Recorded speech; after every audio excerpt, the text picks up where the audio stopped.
हमारे किसानों की आय दोगुनी करने का वादा तो आपसे पूरा हो नहीं पाया। कम से कम उनकी सम्मान निधि ही बढ़ा दीजिए। पिछले 6 सालों से ये सिर्फ 6,000 रुपए पर ही अटकी हुई है। Thank you for granting me the honor of voicing on behalf of the Indian National Congress my perspective on the Union budget presented by the Honourable Finance Minister, whom I'm glad to see in the chamber. Last year, when I was standing in this very place, I had remarked that the 2025 Finance Bill reminded me of the garage mechanic who said, "I couldn't fix your brakes, so I made the horn louder." Looking at the budget this year, I'm saddened to observe that though the horn has been muted, that there hasn't been enough movement. For this budget too appears to be a squandered opportunity, equivalent to rearranging the airbags on a crashing car while assuring the passengers that the chassis is sturdy and they will feel better afterwards. This budget is praised for prudence, but prudence without vision or fairness is hollow. It ignores unemployment, it ignores rising living costs, and it ignores inequality, offering little to address the real struggles and aspirations of the Aam Aadmi. The government speaks endlessly of welfare, but its spending tells a very different story. Behind flashy announcements like chronic underutilisation and administrative failure, media reports show that of over 5 lakh crore budgeted for 53 major welfare and infrastructure schemes last year, barely 41% was spent in the first 9 months of the fiscal year.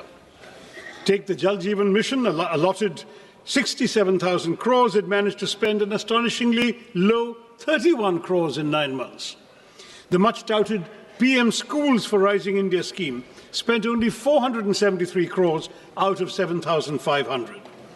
Most shocking of all, the Pradhan Mantri Anusuchit Jati Abhyudaya Yojana, meant for the socio-economic upliftment of scheduled castes, utilised out of 2,140 crores, merely 40 crores.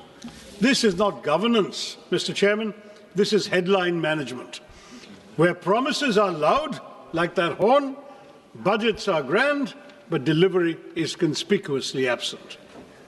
The budget this year has landed with a thud, not because of what it contains, but because of what it omits. Behind claims of fiscal prudence lie a more uncomfortable reality. The Indian state is shrinking, not by design, but by compulsion. Government expenditure as a share of GDP has declined over the past decade, briefly rising during the pandemic before reverting close to the 2016 levels, driven by stagnant revenue mobilization. Tax receipts have remained flat relative to GDP. Disinvestment has underperformed, and non-tax revenues increasingly rely on extraordinary transfers such as Reserve Bank of India dividends, an unsustainable substitute for a stable revenue base. More troubling is the shift in the tax burden towards individuals, bearing a greater share of the tax burden than corporations, despite sharp post-pandemic profit growth.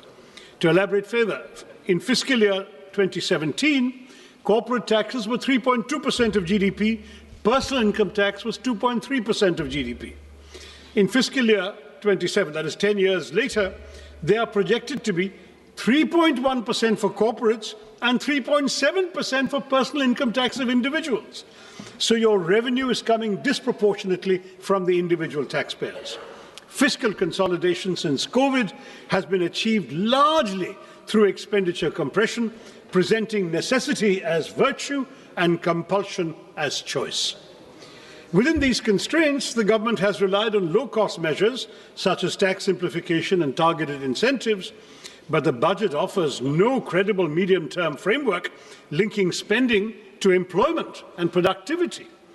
Capital expenditure is emphasized, yet weak demand, stagnant wages, high youth unemployment, compressed welfare spending, and inadequate devolution to states all persist, leaving India fiscally disciplined but developmentally constrained, without the revenue capacity or strategic clarity to deliver real economic security for the Aam Aadmi.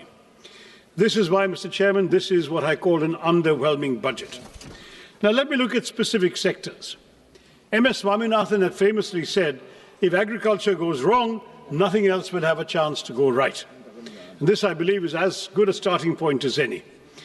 Mr. Chairman, it's high time we stop treating agriculture as some issue that will sort itself out, because 46.1% of India's workforce and 60% of our population depend on agriculture and allied activities. Despite agriculture contributing 16 to 17% of GDP, it receives only 3% of this union budget, 1.62 lakh crore, which is a 5.1% cut from last year's 1.71 lakh crore. Now, this underinvestment is all the more alarming, Mr. Chairman, given the existential threats facing Indian agriculture today. This sector, vital as it is increasingly threatened by climate change and misaligned farming practices. Nearly two-thirds of the country are prone to drought, and the toll of weather-related disasters has been severe. Yet the Fasal Bima Yojana, meant to protect farmers, has failed. Flawed assessments and opaque settlements have reduced compensation to token amounts, 1 rupee, 3 rupees, 21 rupees, as your minister himself has acknowledged, turning protection into systemic injustice. Matters are worsened by cuts that leave the scheme at its lowest budget allocation in 8 years, fueling fears that new initiatives will repeat a familiar cycle of announcement without commitment, as seen last year when Gradley announced missions on cotton technology, pulses, vegetables, fruits, and hybrid seeds, all quietly faded with zero funding in the revised estimates. These announcements are like modern courtships, promises without commitment.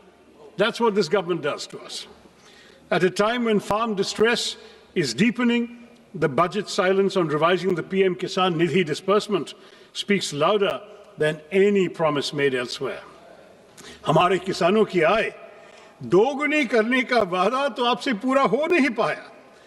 कम से कम उनकी सम्मान निधि ही बढ़ा दीजिए। पिछले 6 सालों से ये सिर्फ 6,000 रुपए पर ही अटकी हुई है। While there is an imperative need for breakthroughs in research and development and AI-driven agricultural technologies, paradoxically, funding allocations for agricultural research and education have dipped by 4.8% from the previous year's 10,466 crore, that's now to 9,967 crore, decreasing precisely when the finance minister is announcing new AI schemes. And frankly, Madam, touting a new AI app when the majority of our farmers can't afford fertilizers, harvesters, or tractors seems rather detached from reality, except of the virtual kind. Now, this budget speaks at length about crops from cashews to coconuts, yet ignores one of agriculture's most persistent concerns, pepper. Once hailed as black gold, the sector is now in distress in my state. In Kerala, which is one of the country's leading producers of pepper, output has fallen from 40,000 plus tons to 30,000 tons and is projected to decline by a further 28.7% in the foreseeable future.